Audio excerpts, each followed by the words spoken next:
Hello once again, everyone. So I wanted to take today, since I just got back from Surfo, which was awesome, to talk a little bit about a particular kind of posture that we see in modern HEMA. Now, let me clarify this. This is not meant to be disparaging. I am not trying to say, oh, you should never take this stance, etc. It's bad, blah, blah, blah. The masters are rolling in their graves, and etc. That's not the purpose of this. If this stance wasn't effective, people wouldn't get success with it. They stopped taking it, right? So instead, I want to treat this the same as I treat any position, and just, sure, it's a something we see more modern as opposed to in fighting books, yes and no, but let's just look at it from what it is, a position that you will probably come up against, and a position that odds are you're probably already taking, or have taken, or will end up taking when the rubber meets the road in tournament. So, what am I talking about? I'm talking about the kind of HEMA sport fighting posture, the modern fighting posture, which can look like a couple different things, but in general is going to be a dominant foot forward stance, the sword held in front, and usually, depending upon who you're fighting, the thumb will be somewhat prevalent in this regard. So you may see something that looks more like this. You may see something that looks a little bit more with the edge on. It can vary, but a very linear stance, the dominant leg decidedly in front, and that will inform how this sort of movement goes. Now this has a couple different forms, so I'm going to start off with its most simple kind, i.e. the tip out. Now, like I said, depending upon the system that the person studies, the thumb may or may not be on the blade. We're going to go with the thumb on the blade since that's the more common version to see. So what does this get you? Number one is it gets your tip out in front of you and it gets your dominant side forward. Now while that limits you on mobility, it gives you a lot more comfort because it's a very natural way to stand. It also gives you relatively good application against most attacks coming in from your dominant and even non-dominant side. Now, depending upon the person, you may see this stance being lower, sometimes more forward-weighted, sometimes more back-weighted, or sometimes pure even. More often than not, the ones that I don't necessarily think are great is when people are too low and too forward. So, let's talk about what the issues are here. So standing more like this does definitely give you the ability to quickly step in, no doubt. But the more front-loaded you are, especially in regards to, having to fight an aggressive opponent, the harder it becomes for you to return back. I can push forward, but every time I push forward, I'm extending more and more and more over my right leg. That means that if I do need to return, I have to do a much harder push to get back to my guard. Or alternatively, if I need to retreat, it's a lot harder for me to actually get some decent sort of movement because this leg is stopping me. So, in general, if you are going to stand right foot forward and you're going to fight linearly, like I've talked about in nitty-gritty, make sure that back leg is under you just as much as your right leg is under you. If it's starting to be left behind, you're going to have some problems. Now, besides the feet, the next bit, of course, to talk about is the extended arms. Now, they'll vary in length. Sometimes you'll see them more back, sometimes you'll see them more forward, sometimes you'll see the tip directly to the ground, but we'll get back to that again in a moment. And, of course, the thumb being on the blade. Now, like I said, not always will this be the case, but generally people who use this are going to end up relying upon that thumb grip, which, to be fair, it's quite effective. So, what kind of attacks / parries can I launch out here? Let's start with the defenses. So firstly, in regards to positions I can move from, most of the ones that you will see will be tip forward, parrying high, sometimes with a turn of the blade, sometimes with just the back edge. Other times when an attack comes in from the dominant side, you will see kind of a movement into sort of an ox. When an attack comes in on the right side, you may see a twitch over into kind of almost a fenestra, but they're staying right foot forward. Or alternatively, the one that I used to do more of, will be moving into sort of a hanging guard behind, usually looking for some kind of bogan. Now, these aren't necessarily amazing defenses, but because you're standing more linear, these will lock down a lot of the places that people can come from. So in that regard, it is quite effective. Now, in regards to attacks that you're going to be seeing launched, there'll be a couple different ones. The most common one to see is going to be a cut coming from non-dominant side initially. So, with the blade held out, in this current configuration, if I want to cut from my right side, I'll have to pull my blade back, then execute the cut. Most people, after fighting in this for a little bit, won't be doing that. Not to mention, if this posture fights itself, both people are standing right foot forward, which means that their right arm is just as extended as my right arm, meaning that the easiest thing for me to do is launch an attack from my left as my initial cut. Now this can be done in place with just a little reach. It can also be done with the long edge. or it can be done with a step. Now, most times if you see a passing step, it's not going to be a terribly deep one, and it's not even necessarily going to bring you to guard. It's usually going to be just something that loads up your next shot. Now, the next kind of the biggest thing you got to watch out for is the thrust, right? This position is very, very apt for quickly putting the tip forward in a variety of ways. So one of the more common ones you'll see is just extending it out, kind of in a sort of Schillhau motion, alternatively just flat, extended forward, or also you will see a kind of raise into a left ox. Usually people set them up into the Zwerchkopter, which we'll talk about again in a moment. So that's kind of the central position and what you'll get from there. Let's talk a little bit about its other two forms. So, in general, there's kind of high, middle, and low for this. Middle is the one I was just talking about where the tip is forward and the one you'll most commonly see. Low is when the tip is lowered. This is not necessarily all that common. You don't see it taken a ton. If you do, it's usually more across the leg as opposed to pure low. So think less of an Alber and a little bit more of a Schrankut. This is usually done by people who are looking to play distance and who are not really terribly worried about your point forward guard. And then finally you have the shoulder variation. Now this is kind of one of the, this is actually one I will use. This one is one of the more deceptive ones. Essentially, what this gets you by bringing it back is what opens you up significantly. I'm essentially standing right now in the same posture as though I were standing here. So when I stand left foot forward, sort of above my head, that gives me the ability to cut from any direction, even though I am quite open.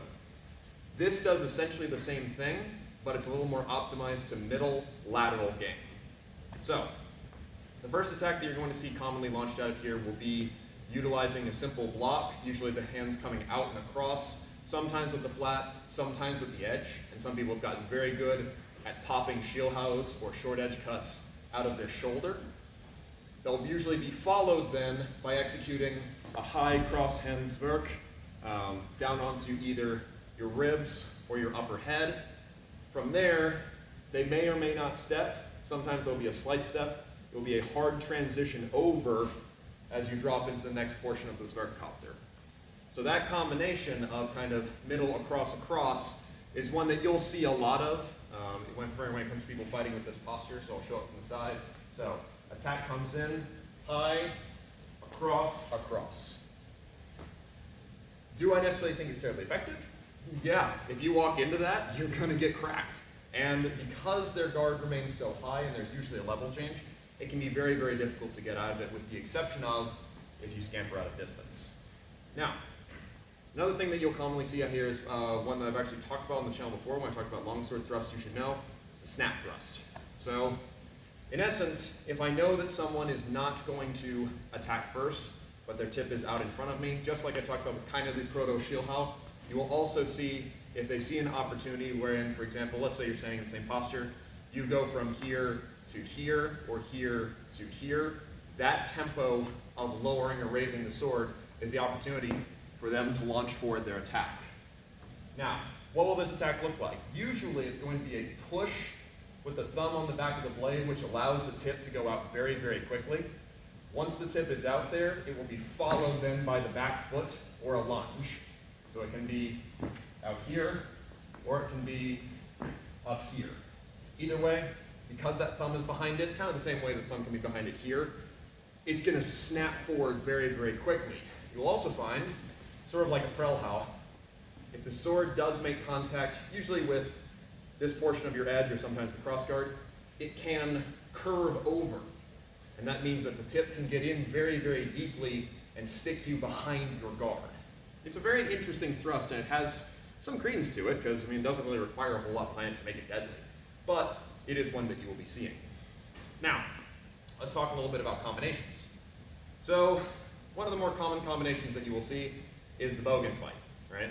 Wherein two people will be out here, someone will launch a cut coming in at the right side, because as we already talked about, can lock this position down. The cover will come in one of two forms. It will either be turning the wrists over, usually if it's directed at the hands is when you'll see that, sometimes a little bit of retreat. Following that parry, they can then launch straight down the line, which is actually something I don't necessarily mind doing, or sometimes they'll step out with a wider cut. You may also see a Zwerch being turned into it, though I haven't seen that a ton. Second option, and this gets into the bogan fight, cut comes more at the head. That's when you're going to see this combination wherein the tip will come back and over, they'll catch it on the strong, and then they will proceed to follow through with a left cut from above. Now, this can go back and forth quite a bit as two fencers both standing in the same posture, not necessarily moving their feet because you've come at a distance and both are going to stay in the pocket. You can get quite a back and forth going, and you can look at some footage of this happening. The issue with it then becomes, okay, how do you get out of it? Which has led to some people choosing to, after they get that block, rather than directing the attack high, which, to be fair, is quite ergonomic because all I need to do is just push that pommel down and it rolls straight over, to instead striking low, or things along those lines, which can get around a guard and strike into the hands, or possibly even strike up into the body. Really, any direction you can think of cutting on this line, just do so with a slight turn of the hip, it'll happen. Now, other combinations that you might see are going to kind of all lead into the Zwergkopter eventually, but some other things that you might notice are a kind of forward invitation. This is one I actually recently encountered in Servo, which to be fair, I did not exploit as much as I should have. But either way, the idea there being if someone is going to play point forward, what essentially I'm telling the opponent is that I am going to thrust, right? I have chosen to lock this point down. You either deal with this or I put it in your face. So you will encounter people who know that and come forward purposefully giving you an invitation down the center line. This is not unlike the way that I do my Zornhau. Now, when that invitation is down, what they're looking for is for you, if you do thrust, like I talked about, they'll do their cover looking for their counter shot, or they'll do their cover intending for you to push them into the Zwergkopter. Alternatively, something else that you might encounter is the idea of sweeping across from the hands. Now, is this necessarily meant to be an attack? Sometimes. More often than not, what I see is it's just a quick deflection of a tip, or even sometimes just a quick threat, and can fold over into the left shoulder. Now, that's kind of the final piece I want to talk about with this is left shoulder guards. So, this is an odd one. Usually it's going to be from a follow-up of something was happening, and someone will, when they are kind of out of options, they'll fold into their left shoulder. Now, the thumb being on the blade means that essentially everything that I just did out of here is still happening out of here, but it's happening at a slightly harsher angle. So my attacks from here and my covers all come across my body. This, they do still come that same equal distance, but rather than starting from over here, they start from my middle line, meaning that they get a lot more application into this side. One of the more common ones that you'll see is there will be the folding over into the left shoulder, and then a snapping short edge going straight out of it. That can be quite hard to deal with because it can be very unexpected, especially if someone's being quite clever in their movement. It can be hard to see coming. This can also be used as a parry riposte.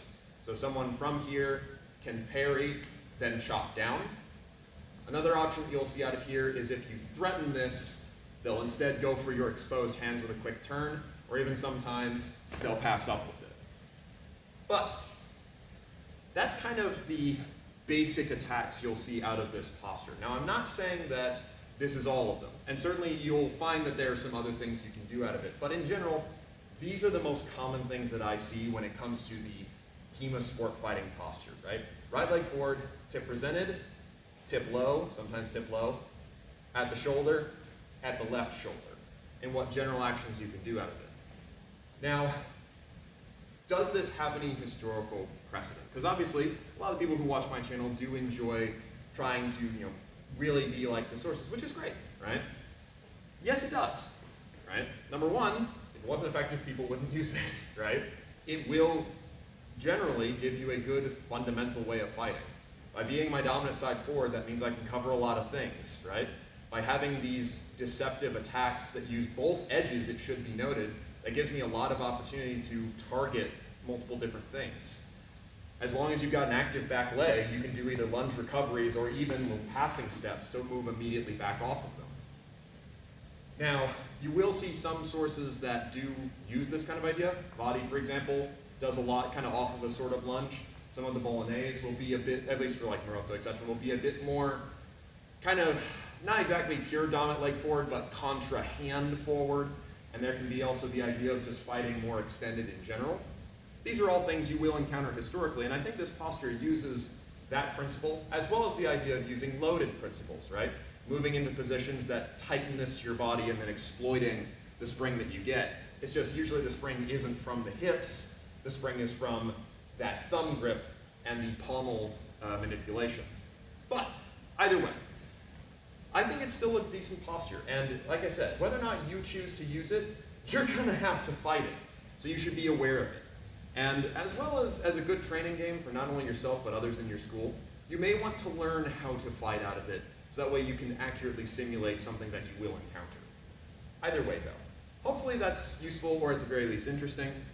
Let me know if you have any particulars. Maybe you use maybe find you fight differently under certain conditions and may streamline yourself one way or the other, or maybe you encounter this a decent amount.